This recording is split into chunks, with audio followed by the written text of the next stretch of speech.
satu orang meeting satu itu kan. Iya kan TNI-nya mama masyarakatnya 1.000 ya kita keluarkan 1.000, satu meeting satu itu kan selesai. Gak usah pakai alat, di meeting aja satu-satu gitu.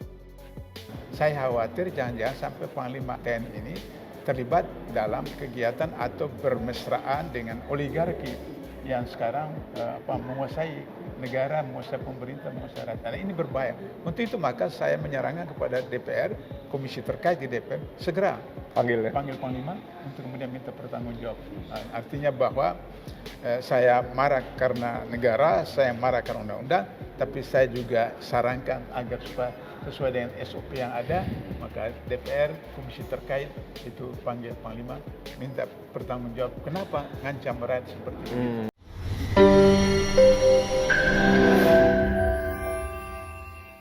Yang terbaru Bang, Panglima TNI Bang, Yudo Margono. Bintang 4 dari Kasal, Laksamana penuh. Itu menurut saya sudah sangat offset. Ada juga videonya beredar juga, dia mengatakan bahwa kalau rakyat Sana Rempang turun 1.000 demonstran, kita turunkan 1.000 TNI. Tidak usah pakai senjata, kalau piting satu-satu.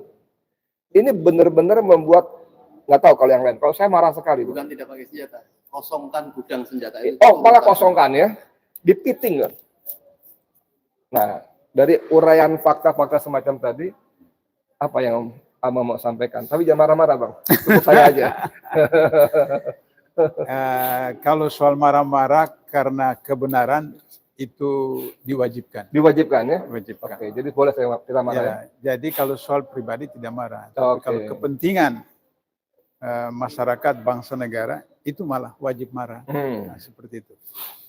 Jadi marah karena kebenaran, bukan marah karena pribadi. Pertama bahwa pasal 33 Undang-Undang 45 itu 18 Agustus 45 ada 3 item. Oke. Di mana disebutkan masyarakat, bangsa, negara atau berbagai yang menyangkut produksi kepentingan masyarakat, kepentingan orang banyak dikuasai oleh negara. Oke. Dikuasai oleh negara. Bumi, air dan isinya dikuasai negara untuk kemudian dikembangkan, diproses besar-besar makmuran rakyat. Makmuran rakyat. Negara itu dalam teori negara disebutkan 3 unsur. Pertama wilayah, kedua rakyat, tiga pemerintah. Itu dalam teori ilmu negara manapun yang diajarkan di perguruan tinggi. Wilayah, rakyat, pemerintah. Pemerintah. Oke. Jadi pemerintah itu satu dari 3 komponen negara. Ada wilayah, ada rakyat. Kita mulai dengan wilayah. Wilayah ini punya siapa? Wilayah ini punya negara yang diduduki oleh rakyat. Sebelum ada Indonesia, rakyat itu sudah ada. Sudah ada. Sudah ada. Islam masuk ke Indonesia itu abad ke-7 Miladiah. Oh, Miladiah ya. Okay. Pada waktu Khalifah Utsman. Tahun 600-an berarti ya? Ya. Mulai dari Aceh turun ke bawah sampai kemudian ke Maluku. Sehingga dengan begitu maka mayoritas penduduk Indonesia 90%, 95% waktu merdeka. 95% masyarakat Indonesia itu adalah beragama Islam. Oke. Itulah sebabnya Pancasila 45 tim 9 itu 4 ulama. Oke. Haji Agus Salim, Wahid Hasim, Ki Bagus, Soekarno Sakir, Abi Kusno. 4 yang lain bukan ulama tapi muslim. Oke. Yang mengerti ajaran agama. Hanya satu yang bukan Maramis ya? Muslim, Maramis. Sehingga konsep-konsep itulah yang masuk di dalam Pancasila Undang-Undang 45. Oke. Jadi dengan demikian maka kalau kita mau klaim bahwa wilayah ini punya rakyat, itu sesuai dengan proses sunatullah. Oke. Nah, kemudian lantas kita bicara tentang soal pemerintah. Pemerintah itu berdasarkan Undang-Undang 45 18 Agustus 45 itu dipilih oleh MPR. Oke. MPR itu wakil rakyat. Wakil rakyat. Sehingga mereka bermusyawarah maka memilih presiden wakil presiden. Iya. Jadi presiden wakil presiden itu adalah mandataris dari MPR. Sekarang ketika Undang-Undang 45 bredel di Bramus, Di acak-acak ya. ya diacak-acak seperti sekarang, maka kemudian dilakukan pemilihan presiden melalui pilpres, Iya. pilkada dan seterusnya, Iya. yang itu bertentangan dengan sila keempat Pancasila. Musyawarah perwakilan ya. Ya, musyawarah program. Oke. Nah sekarang tentara itu tugasnya adalah membela negara. Oke. Negara itu tadi tiga unsur itu. Hanya unsur Wilayah, ya, rakyat, ya. pemerintah. Iya, iya. Jadi kalau tentara itu menyiksa, menyerang atau menggebuki rakyat, itu melanggar Oke. tugas dari tentara yang harus membela negara, di mana negara itu merupakan gabungan dari wilayah, pemerintah, dan rakyat. Kemudian tentara juga harus melindungi wilayah. Wilayah itu kalau ada satu jengkal tanah saja direbut oleh bangsa asing, maka itu tugas. Itu Tentara. soal kedaulatan ya. Iya, kedaulatan, melindungi. Nah, sekarang persoalannya adalah bagaimana investasi. Ya, memang investasi diperlukan. Tapi investasi itu berdasarkan pasal 33 tadi, itu harus dikelola oleh negara. Negara itu kemudian mendistribusikan kepada BUMN, BUMD. Iya. Bukan swasta. Iya. Bukan. Kalau swasta itu hanya pelaksana. Katakanlah semacam subkon dari BUMN atau BUMN.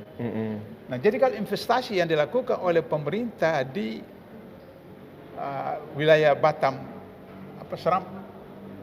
Rempang, itu swasta, maka itu bertentangan dengan pasal 33 itu yang seharusnya pemerintah melalui BUMN, BUMD. Iya.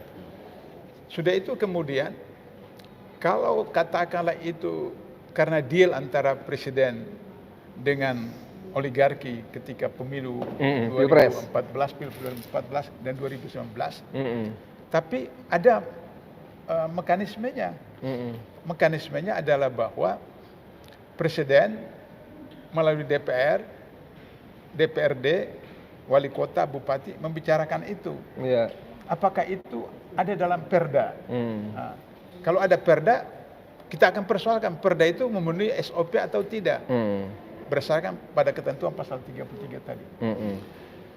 Ada kesalahan dari masyarakat kita, termasuk saya, adalah bahwa kalau Presiden Jokowi ngomong itu, kita kira itulah yang akan terjadi. Iya. Padahal itu kesalahan besar. Iya. Yang sebenarnya adalah kalau Jokowi ngomong kanan, kita tafsirkan itu ke kiri. Kiri ya. Kalau dia ngomong kiri, kita tafsirkan kanan. Harusnya gitu. Iya, Karena berdasarkan track recordnya selama ini begitu. Sehingga kita tidak kecewa. Nah, kesalahannya adalah kita menganggap bahwa kalau dia ngomong kanan itu kanan betul, padahal tidak. Padahal tidak seperti itu. Nah, akhirnya terjadi kondisi seperti begini. Jenderal Sudirman, Panglima besar TNI itu memilih untuk masuk hutan gerilya. Iya. Karena mau menjaga kedaulatan negara. Iya. Kedaulatan negara. Tidak ikut dengan Soekarno dan Hatta ditangkap, kebuang ke Bengkulu. Iya. Tapi masuk hutan. Dalam keadaan sakit-sakit pun gerilya untuk menjaga kedaulatan negara. Iya. Nah, jadi kalau misalnya TNI sebagai breakdown dari konsep ketahanan negara oleh Jenderal Sudirman, maka itu tidak boleh dilakukan oleh TNI dengan kata-kata bila perlu Dipiting. Satu, lawan satu. seperti itu. Nah, lantas kemudian mereka digaji oleh siapa? Iya. Mereka digaji oleh rakyat. Iya. Kok diberlakukan seperti begitu? Sementara kemudian kita perhatikan bahwa kita nonton di TV di negara-negara modern, kalau ada unjuk rasa begitu, mereka hanya dengan pentungan nonton saja. Kalau kemudian tidak berimbang, mereka mundur dan seperti itu. Kalau kita sebaliknya. Kita sebaliknya malah mau dipitingin seperti itu. Nah, jadi ini kesalahan besar dari Panglima TNI. Nah, saya khawatir Panglima TNI tidak memahami filosofi ajaran daripada Panglima Besar Jenderal Sudirman, bahwa negara itu adalah segala-galanya, di mana negara itu ada wilayah, adalah rakyat dan pemerintah. Pemerintah hanya satu daripada tiga komponen negara. Jadi Bang Dullah, ketika Panglima TNI Yudo Margono berkata seperti itu, maka pertanyaannya, Kenapa dia bisa berkata seperti itu? Rasanya mustahil kalau Yudo tidak paham yang Bang Dullah paparkan tadi. Rasanya mustahil ya. Apalagi sebagai seorang TNI yang bintang 4, pasti dia tak paham betul doktrinnya Panglima Besar Sudirman bahwa tentara itu anak kandung rakyat. Ya. Bahwa tentara itu seperti ikan dengan air dengan rakyat. Tanpa air tentara mati ikan itu. Tanpa rakyat tentara itu mati gitu. Nah sekarang tiba-tiba dia menjadi centeng yang memuluskan kepentingan investasi oligarki ini. Ini kan sebuah pelanggaran yang sangat serius menurut saya. Nah sekarang pertanyaannya mau diapain nih statement seperti ini? Siapa yang berhak mengontrol dan mengembalikan supaya tidak ngaco seperti ini? Tadi dalam acara launching buku saya ini, Buya Anwar Abbas mengutip pendapat dari almarhum Kiai Haji Ali Yafi, mantan ketua MUI, yang beliau mengungkapkan satu kata-kata hikmah, bahwa kalau orang memberi sesuatu kepada Anda, maka dia bisa memerintah Anda. Ya. Kalau Anda meminta dari sesuatu, maka Anda bagian dari dia. Jadi, kalau Panglima seperti begitu, mungkin dia mendapat sesuatu dari orang lain, yang kemudian orang lain memerintah dia. Atau dia meminta sesuatu, maka dia bagian daripada pemberi itu. Nah, saya khawatir jangan-jangan sampai Panglima TNI ini terlibat dalam kegiatan atau bermesraan dengan oligarki yang sekarang menguasai negara, menguasai pemerintah, menguasai rakyat. Nah, ini berbahaya. Untuk itu maka saya menyarankan kepada DPR, komisi terkait di DPR, segera panggil Panglima untuk kemudian minta pertanggungjawab. Nah, artinya bahwa saya marah karena negara, saya marah karena undang-undang, tapi saya juga sarankan agar supaya sesuai dengan SOP yang ada, maka DPR, komisi terkait itu panggil Panglima, minta pertanggungjawab. Kenapa ngancam rakyat seperti itu? Kenapa tidak melakukan? Orang Indonesia itu kan orang baik-baik. Yeah. Pada zaman pemerintahan raja-raja dulu, Pak Edi, Pak Mursali, kalau rakyat datang ke depan istana atau depan tempat pekarangan istana, mereka duduk begitu, itu raja sudah tahu. Maksudnya apa? Maksudnya ini protes apa-apa. Iya. Udah selesai. Dalam tradisi Jogja itu namanya PP. PP itu menjemur diri. Menjemur diri. PP itu jemur. Menjemur diri itu bentuk protes pada raja. Dan seperti Abang karena raja langsung paham. Ya, orang Jawa itu paham. Seperti karena itu sebelum mengerucut itu, ada satu sisi yang sangat penting sekali, Bang Abdullah, yaitu dari sisi kemanusiaan yang sedang dirasakan oleh rakyat Indonesia. Yang terbangun pertama kali adalah bagaimana melihat sekeluarga, anak, istri diminta segera mengosongkan rumah dan langsung dihancurkan rumahnya. Dia minta waktu 1 hari saja. Sekolah-sekolah langsung dibubarkan. Kita dengar suara tembakan-tembakan, berlari-lari. Seperti kayak mau ada tsunami begitu. Nah, dari sisi itu saya tahu Bang Abdullah kecuali seorang yang tegas tapi berarti lembut lah ya. Dalam buku Abang di buku putih juga bagaimana mengungkap sisi kemanusiaannya. Ini yang sangat penting. Apakah pemerintah, aparat itu sudah hilang perasaan semacam itu, Bang? Saya kemudian teringat peristiwa-peristiwa di Cina. Bagaimana pemerintah Cina itu membongkar masjid, kemudian menyiksa umat Islam, tidak boleh jilbab perempuan kemudian dimasukkan ke camp seperti itu. Jadi itu memang ciri komunis begitu. Ciri komunis itu tidak memandang ini manusia atau tidak. Pokoknya dianggap bertentangan dengan keinginan penguasa, dihabisin. Itu ciri komunis. Nah, inilah yang kemudian yang saya khawatirkan bahwa masyarakat, pemerintah, negara, pejabat tidak sadar bahwa kita sekarang itu sedang diancam oleh komunis gaya baru yang luar biasa sekali. Dan itu berbahaya. Ciri komunis seperti itu. Dia anggap orang itu kalau bertentangan itu binatang, dihabisin saja seperti itu. Nah, sehingga begitu maka saya berharap bahwa mereka yang terlibat di dalam kondisi yang di Batam itu supaya kemudian ditegakkan kode etik dalam instansinya. Nah, kode etik dalam instansinya. Kalau kode etik dalam instansi itu tidak boleh begini, tidak boleh begini, tidak boleh. Lantas kemudian ketika diperiksa ini perintah atasan, maka atasan yang harus diperiksa oleh baik internal maupun eksternal. Internal itu artinya di militer itu ada apa namanya? Ada POM, ya, polisi militer periksa itu. Sampai kemudian bahkan sampai pidana pun juga kemudian ada pengadilan militer seperti itu. Sedangkan kalau misalnya hanya melanggar etika, ya kemudian ada bagian juga yang menangani seperti etika. Sehingga kemudian setiap orang sejahat apapun, hatta Fir'aun, ketika air sudah sampai di hidung dia, itu dia sadar kemudian dia tobat. Tapi tobat Firaun tidak diterima karena sudah terlambat. Jadi saya sarankan kepada Jokowi, kemudian menteri-menterinya, jangan sampai Anda mengalami hal seperti Firaun. Ketika Anda datang kesadaran untuk tobat, sudah terlambat seperti itu. Dan seperti itu harus diperhatikan. Jadi, bukan mereka tidak ada kemanusiaan, tapi kemanusiaannya sudah diungkap oleh Bahlil misalnya. Mereka sudah kita sediakan rumah tipe 45 dengan 120 juta. Apalagi yang kurang? Itu hitungan-hitungan mereka sampai seperti itu. Sedangkan rakyat ini sekarang merasa bingung. Dia sudah punya sertifikat sudah bertahun-tahun. Dia menempati nenek moyang, sejak nenek moyangnya tinggal di situ. Seolah-olah tidak bisa melakukan perlawanan apapun. Jadi soal itu, Bang Dula, mohon maaf. Memang Jokowi kan dengan mensimplifikasi masalah, mengatakan bahwa ini cuma masalah komunikasi. Karena pemerintah sudah menyediakan lahan 500 meter, plus rumah tipe 45 senilai 120 juta. Kalau memang diperlukan nanti akan diberi bantuan sewa sampai 6 bulan.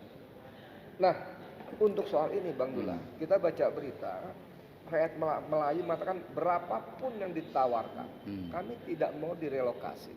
Karena tanah leluhur kami, kehidupan kami di sini, kami tidak mau tercerabut. Dan kami tidak menolak investasi, kami hanya minta jangan digusur, jangan dibuat kami pergi. Jadi penguasa itu nggak pernah bertanya kalian maunya apa. Tapi penguasa maunya saya maunya begini, kalian terima. Kalau nggak, saya punya kuasa mau apa. Gitu. Dalam teori manajemen klasik, tidak usah manajemen modern ya, manajemen klasik itu selalu disebut dengan planning, organizing, controlling. Nah, jadi pemerintah itu punya planning nggak? Nah, kalau plan itu kan berarti kan ada survei, survei, feasibility study dan seterusnya. Nah, kemudian sampai kepada situ ada orang penduduk komunikasi gimana apa semacam. Oh ternyata mereka tidak mau. Nah, di situ planning. Sama dengan sekarang IKN. Saya lihat itu melanggar betul teori-teori manajemen. Misalnya sudah pindah ke sana, baru Jokowi datang ke pengusaha-pengusaha Cina, tawarkan investasi. Berarti tidak ada planning sebelumnya. Kalau planning sebelumnya kan sudah di lobby dulu sebelumnya, feasibility study, survei apa, baru kemudian susun. Ini sudah baru.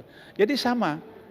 Berarti kalau benar apa yang disebutkan oleh Jokowi dengan pemerintah atau stafnya itu berarti tidak melalui satu feasibility study yang ilmiah, yang rasional, tapi karena ada proyek dari oligarki yang kemudian itu ada fee biasa itu fee seperti itu, maka kemudian hanya dipaksakan. Pokoknya mau gua seperti ini, seterusnya. Sebetulnya itu. Bang itu Bang, dengan kembali nggak usah lah segala macam peraturan, perda, undang-undang itu semua melanggar semua Bang. Kita udah baca semua melanggar semua dan sangat serius.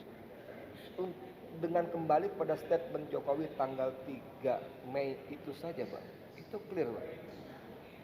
Kalau ada sengketa dengan rakyat, dengan penduduk, berikan hak rakyat, harus berkeadilan. Kalau susah-susah, cabut konsesinya. Tegas, saya perintahkan. Itu kalimat itu jelas Bang. Tapi persoalannya tadi, kalau kita membaca statement Jokowi ke kanan, kita harus siap-siap dia akan belok kiri. Ke kiri. Kan begitu? Iya, itu. Oke, sekarang kita udah banyak ngomong tentang hal semacam ini. Saya ingin apa solusi konkretnya? Karena manusia satu ini, kalau istilahnya Pak Amin Rais, manusia satu ini, gitu, tangannya selalu begini kan. Ini sumber masalah. Bahkan ketika kita di rumahnya tempo hari terakhir, dia bilang gini, rakyat itu melihat kita para tokoh tuh heran, dia bilang. Rakyat itu menilai para tokoh tuh halu, berhalusinasi. Para tokoh tuh seolah-olah menganggap Indonesia tuh masih punya hukum, punya peraturan, punya perundangan. Sementara Jokowi dan rezimnya itu menabrak semua peraturan dan perundangan. Sebelum itu Bang, Ya. biar sekalian. Masalahnya semua masyarakat, baik yang di dalam ataupun yang di luar, ini jelas bukan investasi dengan cara seperti fakta. Ini invasi. Ya. Nyata sekali. Bahkan mereka mengatakan bahwa dulu Indonesia dijajah oleh VOC, itu kedoknya kan dagang. Ini kedoknya investasi. Kasarnya sama, terusirnya sama. Yang terpenting adalah nampaknya ini tidak akan mundur. Ya, tadi nyambung Bang ini tadi. Tanggal 28 ini pokoknya tahunnya harus kosong. Ya. Ini kita sudah tidak ada kesempatan berpikir lagi. Saya dulu tidak percaya bahwa Indonesia itu dijajah 350 tahun. Karena saya pikir 350 tahun itu kan lama. Lama sekali. Tapi 8 tahun terakhir ini saya percaya bahwa kita dijajah 350 tahun. Karena 8 tahun sudah luar biasa begitu, hasil survei 80%. 82% kuat. 80% lebih kuat. Saya pelajari kenapa? Oh, ini Mental kita ya. mental orang Indonesia, kemudian ilmunya ilmu cerita silat Koping Ho seperti itu. Jadi coba ini beberapa data ya, sebagai sampling saja. Indonesia itu penghasil kelapa sawit nomor 1 di dunia. Nomor 1 di dunia. Malaysia nomor 2. Kok bisa antri beli minyak goreng? Itu rumusnya gimana itu? Seperti itu. Nah, baru kemudian pemerintah turun dengan minyak goreng. Oh, pemerintah baik. Itu ilmu ilmu. Jadi orang dibuat seakan-akan miskin, baru kemudian turun bansos dan seterusnya. Kemudian sudah itu bahan bakar. Nah, sudah itu kemudian diberikan subsidi. Kemudian gas itu kemudian naik harga gas, kemudian subsidi.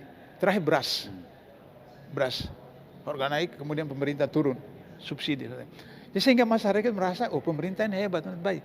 Itulah sebenarnya kenapa 80% survei itu bahwa presiden itu dipercaya seperti itu, karena di kampung itu 20.000 itu masih berharga, apalagi 50.000 itu masih berharga. Jadi orang di skenario akan miskin segala macam baru datang. Seperti cerita dulu di Amerika, kemudian di Jakarta yang pahlawan yang itu mencuri kemudian bantu Robin Hood seperti itu, atau yang di Jakarta itu Pitung seperti itu. Nah, itu ilmu itu sehingga kemudian selalu dipercaya seperti itu. Padahal mereka berpikir bahwa 50.000 1 juta kemudian untuk 5 tahun menderita itu kan luar biasa.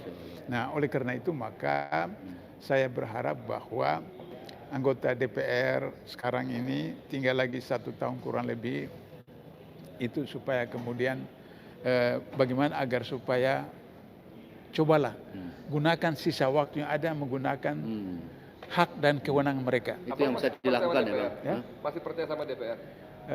Ya separuh lah. Apa yang dipunyai sekarang itu kan? Itulah. Separuh itu digunakan untuk supaya kemudian ada catatan baik lah, catatan baik pada anak cucunya, bahwa bapak saya itu pernah jadi anggota DPR, kemudian begini-begini, tapi pada saat-saat terakhir mereka menggunakan haknya, panggil presiden, panggil menteri, hak tanya, interpelasi dan seterusnya. Nah, kalau sampai sudah interpelasi seperti itu, bisa saja kemudian Pak Edi dan teman-temannya kemudian majukan mosi tidak percaya. Mosi tidak percaya, ini kan masih ada berapa bulan kan? Mosi tidak percaya, kemudian anggota DPR seperti tadi itu kemudian ya daripada kita nanti maki-maki sama anak cucu kita nanti generasi datang, ya udahlah kemudian sidang pleno. Siapa tahu misalnya tidak 9 partai, mungkin 5 partai saja setuju, berarti sudah lebih dari 50% kan bawa ke MK. Nah, MK itu ada ipar ketua MK-nya kan. Mahkamah Keluarga. Mahkamah Keluarga. Tapi siapa tahu kemudian ketua MK ini dapat hidayah bahwa Nabi Muhammad dengan pamannya Abu Jahal itu kan paman dengan kemenakan. Nah, tapi kemudian bisa berlawanan seperti itu sehingga udah seperti itu. Tapi kan doa itu kan selemah-lemahnya perjuangan, Bang. Harus ada upaya-upaya. Tapi maksud saya gini, Bang. Saya setuju tidak mungkin untuk melawan ini kemudian kita menyiapkan perlawanan terhadap TNI. Tidak mungkin. Nggak mungkin. Karena itu kan kita sama TNI itu kan TNI kita. Dahulu tuh namanya negara sama tentara itu bergandengan strip ya, kalau katakanlah dalam sejarah ada DII artinya daulah negara dibilang sama tentara. Nah sekarang tentara itu apakah pada saat penguasa mempunyai kebijakan yang keliru, apa dia tetap harus tegak lurus pokoknya laksanakan tanpa boleh protes? Kalau tegak lurus itu kepada negara, kepada negara berarti Hmm. konstitusi, bukan kepada penguasa. Ya, kalau konstitusi itu kan apa namanya, rakyat itu adalah penguasa, rakyat itu penguasa, maka harus rakyat yang dibela, rakyat yang dibela. Nah, bukan kepada penguasa. Kalau penguasa zalim kan tidak bisa dibela seperti itu. Malah kemudian pemilu 97, 80,sekian% Golkar menang. Terbesar di dunia. Tapi ketika kondisi seperti itu, yang ketua MPR-nya disebut hari-hari ngomong kosong, itu punya kesadaran, kemudian semua anggota pimpinan MPR itu kemudian menyampaikan kepada Soeharto rekomendasi supaya mundur. Dan kemudian ada 12 menteri atau 18 menteri, 14 menteri itu mundurkan diri dari kabinet seperti itu. Nah itu kesadaran seperti itu ada. Nah bagaimana kesadaran itu muncul kepada mereka yang dizalimi atau segala macam? Kata Rasulullah, ada beberapa golongan yang doanya tidak ditolak. Orang yang saum sampai sampai buka, pemimpin yang adil dan orang yang dizalimi. Nah orang yang dizalimi itu, saya punya pengalaman ketika di penjara Orde Baru. Memang luar biasa. Itu kalau langit terbuat dari baja itu tembus itu. Doa ya. Doa orang yang dizalimi itu lebih. Beliau ini punya pengalaman meskipun cuma berapa bulan seperti itu, 7,5 bulan. Itu di Zabah itu. Nah, itu gara-gara menjadi macan jadi kucing itu, Pak. Itu. Nah, saya berharap pertama mereka yang di Rempang itu bagaimana menyerahkan diri kepada Allah, bermunajat. Kemudian masyarakat Riau Kepulauan itu wilayah wilayah Melayu, dan itu bahkan kemudian Sultan Brunei itu sudah bunyi karena itu dia sultan. Seperti itu. Baru kemudian seluruh bangsa Indonesia khususnya umat Islam untuk kemudian bisa bermunajat. Mudah-mudahan mereka ini diberi hidayah untuk kemudian berubah, atau kemudian terserah kepada Allah. Bagaimana Allah memberikan putusan buat mereka, apakah dijadikan seperti Firaun, dijadikan sebagai Soekarno, jadi seperti Soeharto, terserah sama Allah. Seperti itu. Oke, saudara sekalian, Bang Lim ya.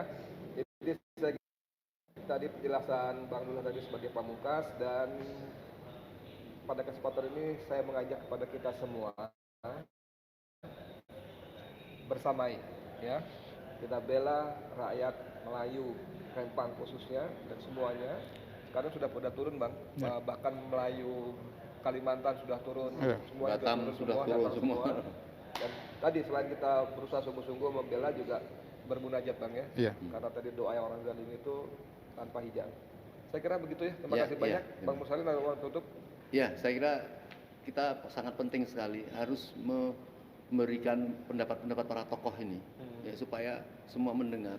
Ini tidak boleh diam karena ini merupakan giroh. Kalau dia tidak komen, berarti tidak punya giroh. Ini terhadap masyarakat saudara kita yang dalam keadaan seperti itu.